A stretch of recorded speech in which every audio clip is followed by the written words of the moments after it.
안녕하세요. 재밌는 TV 스팅TV의 스팅입니다. 구독, 좋아요, 하이프 눌러주세요. 유튜버에게 큰 힘이 됩니다. 틀어놓고 주무세요. 스팅 공포 라디오 시작합니다.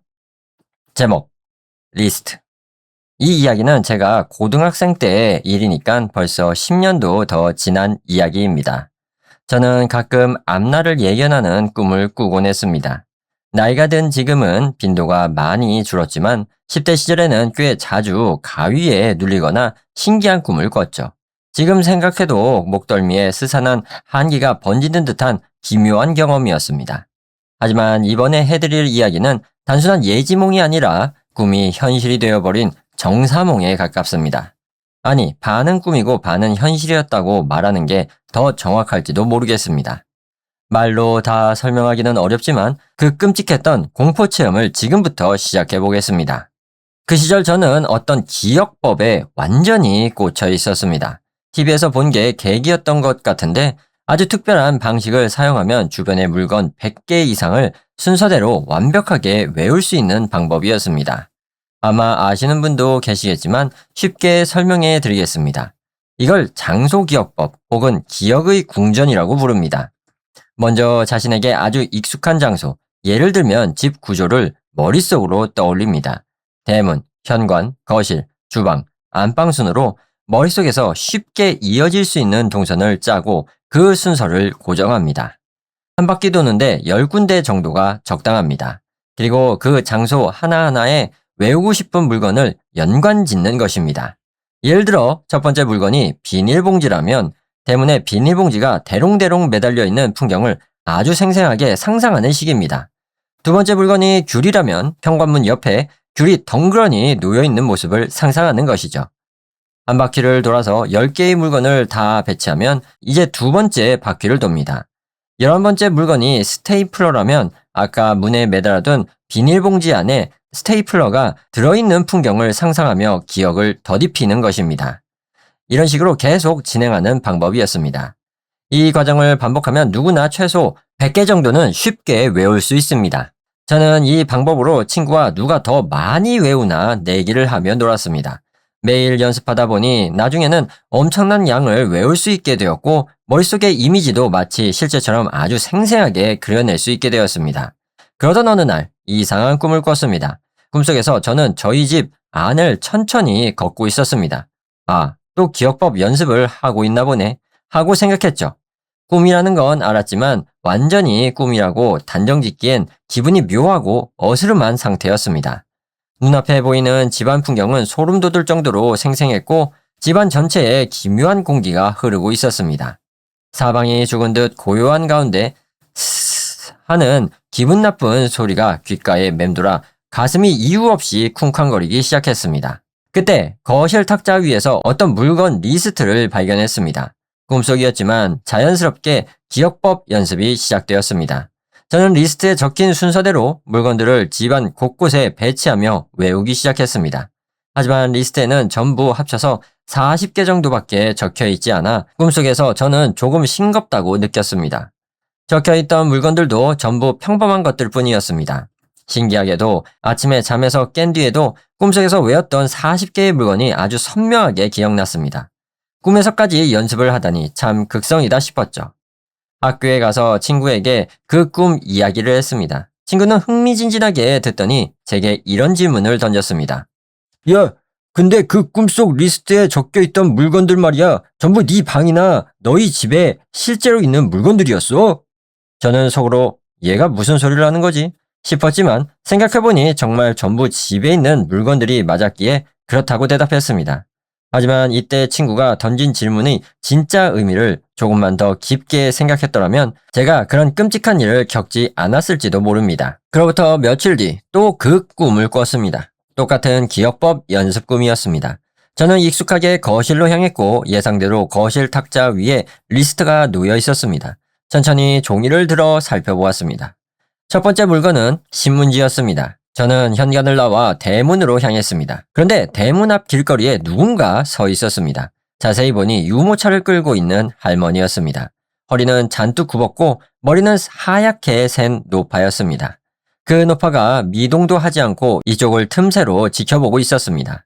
노파와 눈이 마주친 순간 갑자기 온몸의 피가 얼어붙는 것 같았고 목소리가 밖으로 나오지 않았습니다. 거기서 뭐 하시는 거예요? 라고 속으로 겨우 소리쳤지만 노파는 아무 말이 없었습니다. 저는 애써 무시하며 대문에 신문지를 끼워놓고 그 장면을 기억했습니다. 두 번째 물건은 못을 뽑을 때 쓰는 장돌이었습니다. 신기하게도 꿈속에서는 리스트를 보면 필요한 물건이 즉시 손에 나타났습니다.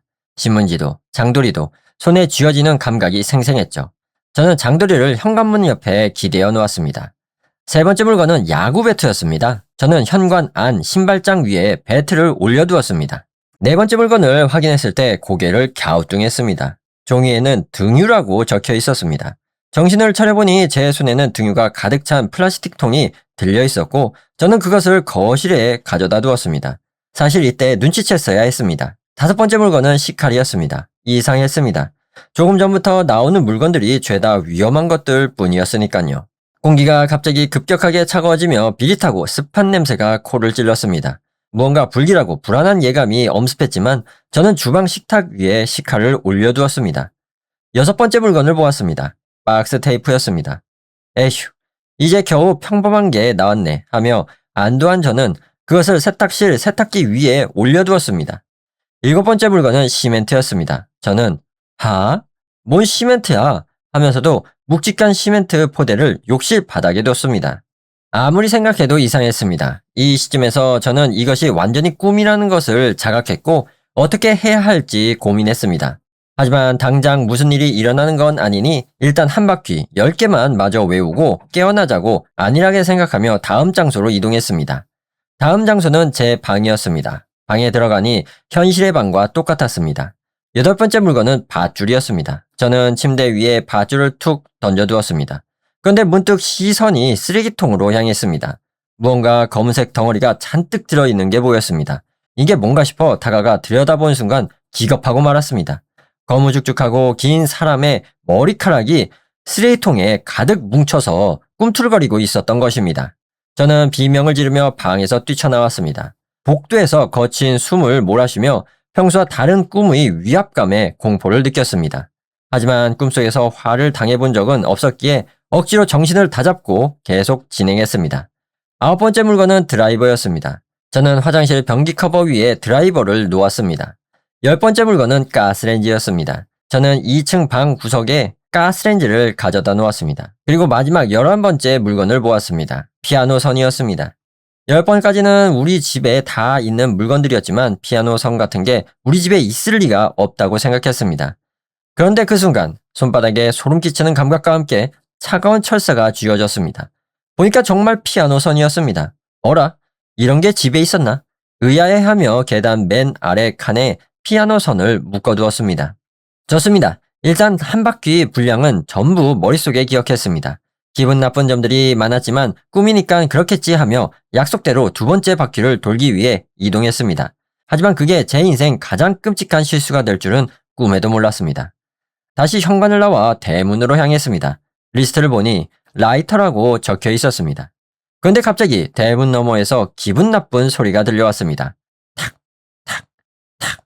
대문 틈새를 바라보았습니다. 아까 유모차를 끌고 서 있던 그 노파가 제 첫 번째 바퀴 때 대문에 끼워둔 신문지에 라이터로 불을 붙이려고 하고 있었습니다. 저는 깜짝 놀라 대문을 열고 노파의 손에서 라이터를 뺐으며 지금 뭐 하시는 거예요? 라고 버럭 소리를 질렀습니다. 다행히 불은 붙지 않았지만 저는 이 꿈이 완전히 미쳐 돌아가고 있다는 것을 깨달았습니다. 노파가 한참 동안 기괴한 눈빛으로 저를 쳐다보더니 이내 연기처럼 스르륵 사라져버렸습니다. 저는 벌벌 떨리는 손으로 빼앗은 라이터를 신문지에 감싸 대문 옆 우체통 안에 집어넣었습니다. 그리고 현관 앞에서 멍하니 서서 생각했습니다. 이거 정말 꿈이 맞는 걸까? 비정상적일 정도로 생생한 감각과 악의적인 진행 상황에 이대로 계속 장소를 돌다간 정말 끔찍한 일이 벌어질 것 같다는 경고가 머릿속에서 울렸습니다. 하지만 꿈이라는 걸 인지하고 있었기에 정 위험해지면 눈을 뜨면 그만이라고 안일하게 생각했죠. 다시 리스트를 보았습니다. 자동차 체인이었습니다. 현관 옆에 체인을 내려놓고 집 안으로 들어가 다시 리스트를 확인했습니다. 인형이라고 적혀 있었습니다. 우리 집에 인형 같은 게 어딨어? 라고 생각한 순간 아까 피아노 선 때처럼 제 손에 무언가 쥐어졌습니다. 낡은 일본 전통 인형이었습니다. 어디선가 본 적이 있는 것 같았지만 기억이 나지 않았습니다. 찝찝한 기분으로 인형을 신발장 위에 올려두었습니다. 그리고 다음 리스트를 본 순간 제 눈을 의심했습니다. 다음 물건의 이름은 다름 아닌 불이었습니다. 불이라니 그걸 어떻게 배치하는 건지 황당해하던 그때 등줄기가 서늘해졌습니다. 이곳은 거실입니다. 그리고 첫 번째 바퀴 때 제가 거실에 둔 물건은 등유통이었습니다. 설마 여기에 불 붙이라는 뜻인가 하며 경악하고 있을 때 갑자기 현관문 밖에서 쾅쾅거리는 소리가 들려왔습니다. 철커덕, 철컥, 지익. 철사줄과 사슬이 문에 감기는 듯한 소름 끼치는 금소금이 들려왔습니다. 저는 공포에 질려 현관 쪽을 살폈습니다. 문 밖에 누군가가 있었습니다. 그리고 그 존재가 조금 전 제가 현관 옆에 둔 자동차 체인으로 현관문 고리를 밖에서 칭칭 감아 잠그고 있었습니다. 나를 여기에 가두려는 건가? 저는 비틀거리며 뒤로 물러섰습니다. 그 순간 발끝에 거실에 있던 등유통이 걸려 넘어졌고 뚜껑이 열리며 안에 등유가 엄청난 기세로 쏟아져 나왔습니다. 아, 안 돼! 라고 비명을 지를 새도 없이 등유는 순식간에 거실 바닥을 적시고 현관문 틈새를 지나 바닥까지 흘러갔습니다. 탁, 탁. 확실하게 들렸습니다. 아까 노파가 켜려고 했던 라이터 소리였습니다. 아차 싶었습니다. 라이터를 우체통에 넣어두었으니 문 밖에 그 존재가 라이터를 꺼내 불을 붙이려는 게 분명했습니다.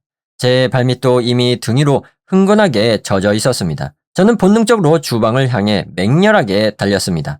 콱! 굉음과 함께 현관부터 거실까지 순식간에 시뻘건 화염이 집어삼켰습니다. 매캐하고 살이 타는 듯한 냄새가 진동했습니다. 말도 안 되었습니다. 꿈인데 피부가 벗겨질 것처럼 너무 뜨거웠습니다. 살이 타들어갈 것 같은 극심한 열기와 공포가 온몸을 지배했습니다. 이 꿈에는 명백한 악의를 가진 존재가 개입하고 있었습니다. 이대로 가다간 꿈이 아니라 정말로 죽겠다는 직감이 들었습니다. 꿈에서 죽으면 현실에 나도 어떻게 될지 몰랐습니다.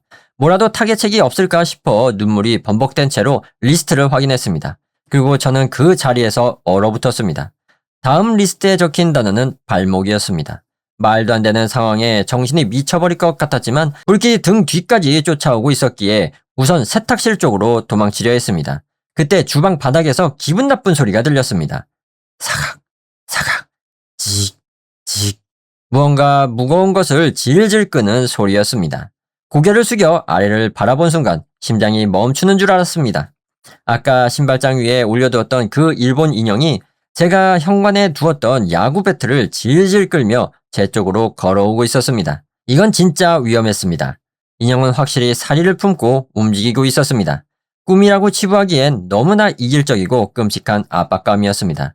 어떻게든 인형을 뛰어넘어 도망치려 했지만 인형은 믿을 수 없는 속도로 배트를 휘둘렀고 배트는 제 발목에 정확히 명중했습니다. 뚝!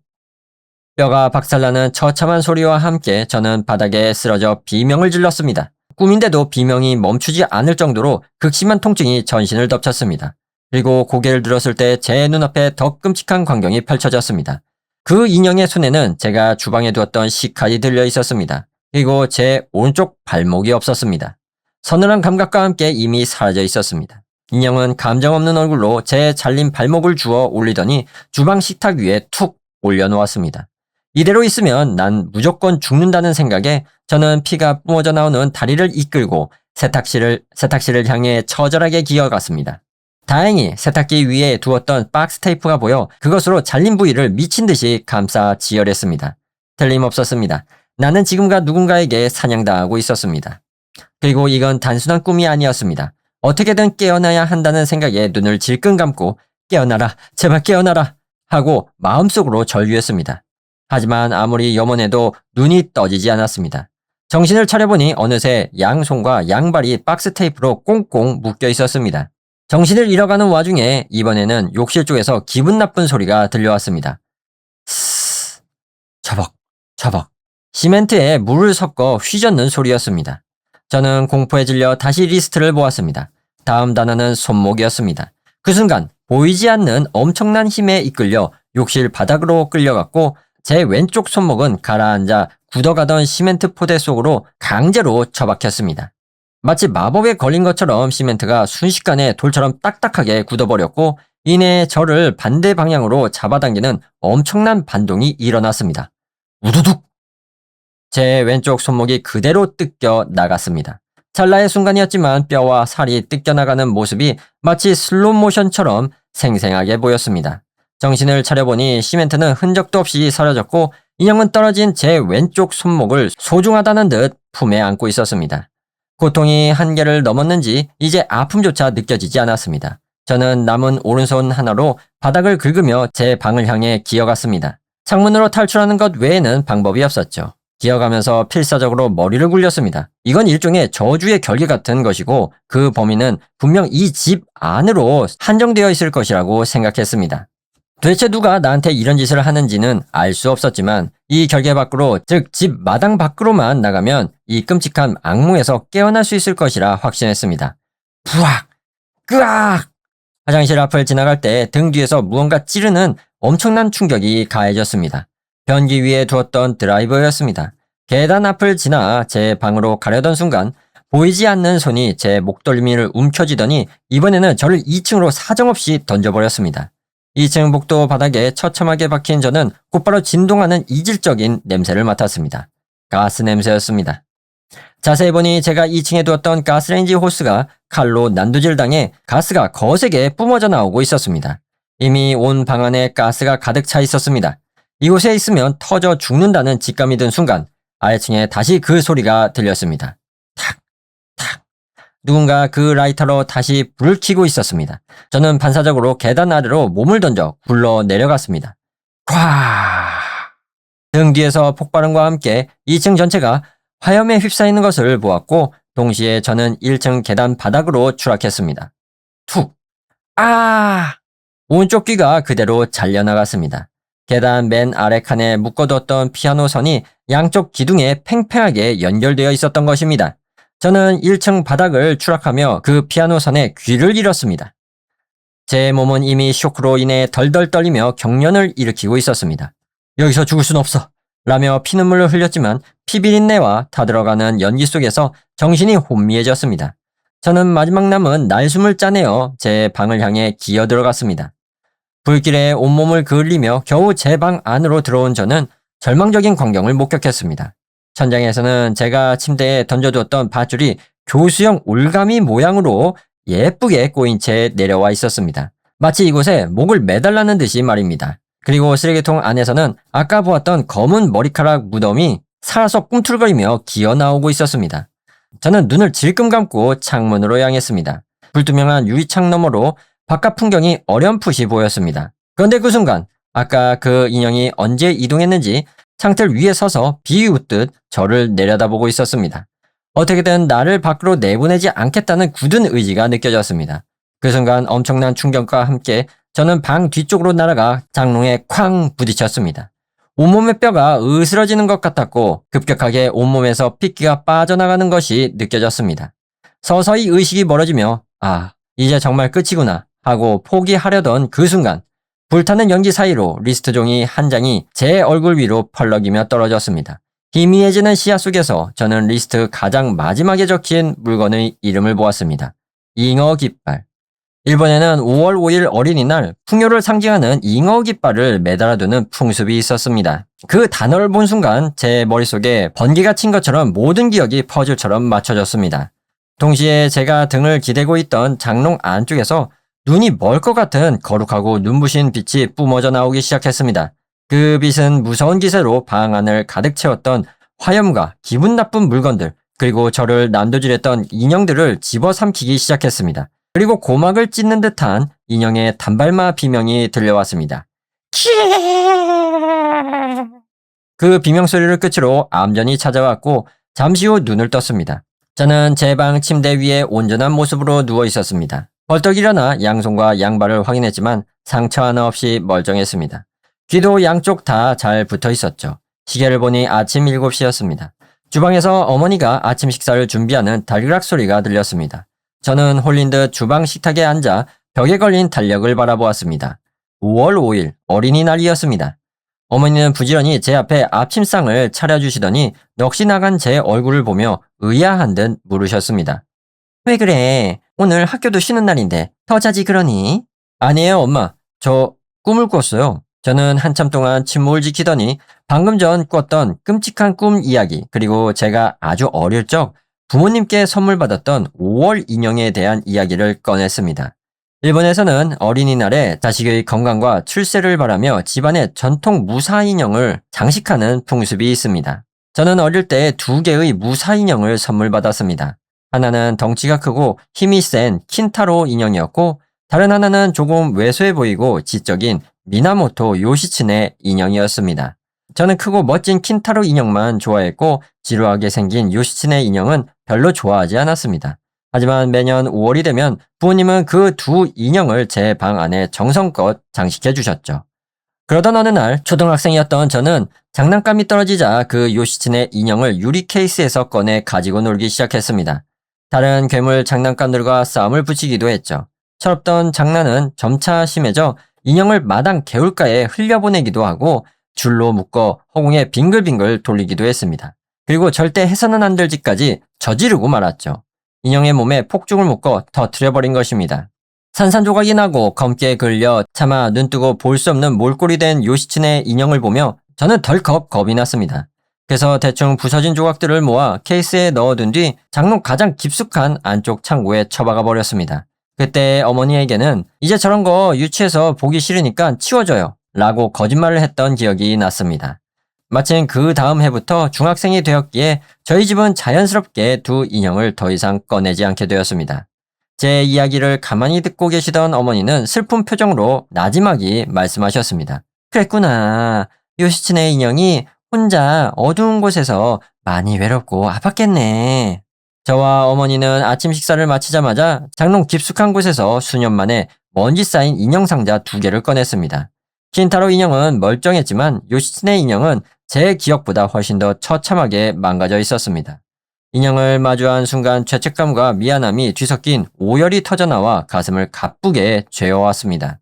저는 떨리는 손으로 프라모델용 도료와 퍼티를 가져와 부서진 얼굴과 몸을 정성껏 메우고 색을 칠했습니다. 갑옷의 찢어진 부위는 어머니가 하루 종일 재봉틀을 돌려가며 수선해 주셨죠. 부러져서 없어진 칼이나 투구 부품은 제 방에 산처럼 쌓여있던 건담 프라모델 부품을 가져와 멋지게 개조해 붙여주었습니다. 다음날 예전보다 훨씬 더 늠름하고 용맹한 모습으로 다시 태어난 요시츠네 무사 인형이 완성되었습니다. 저는 인형을 책상 위에 바르게 올려두고 그 앞에 정절을 한 채 눈물을 흘리며 진심으로 사죄했습니다. 어릴 적 저지른 잔인한 행동을 용서해달라고, 그리고 앞으로는 평생 소중히 간직하겠다고 맹세했습니다.